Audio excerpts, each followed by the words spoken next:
Assalamualaikum warahmatullahi wabarakatuh. Kembali lagi bersama saya Rifki Apriansyah.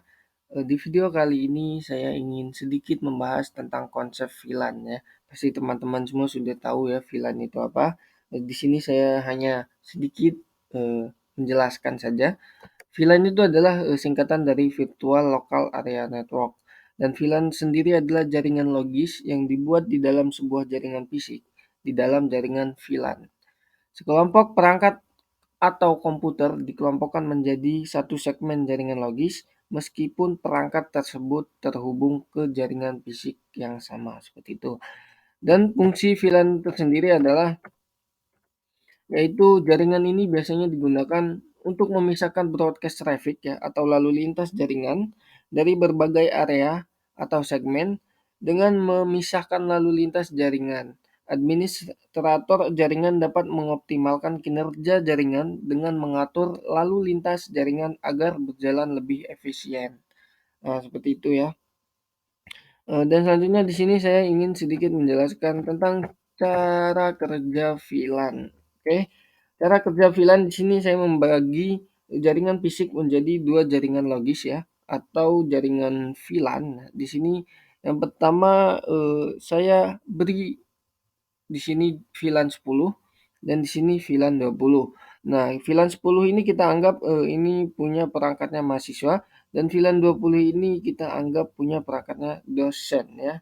Oke, dan perangkat-perangkat yang terhubung ke jaringan VLAN akan diberikan alamat IP yang sesuai dengan VLAN ID-nya masing-masing.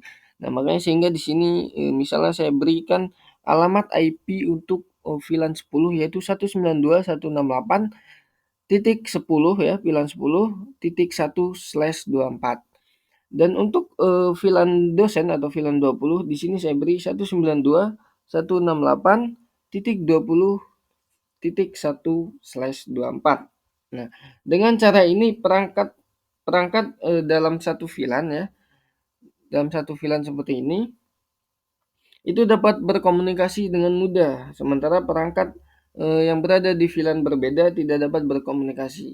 Misalnya seperti ini, ketika komputer ini mengirimkan kepada komputer 2 ya, tapi dia masih berada di VLAN yang sama, maka pesannya akan terkirim seperti itu. Tapi ketika komputer 1 mengirimkan kepada komputer yang berada di VLAN 20 atau VLAN yang berbeda, maka pesan itu tidak akan terkirim seperti itu.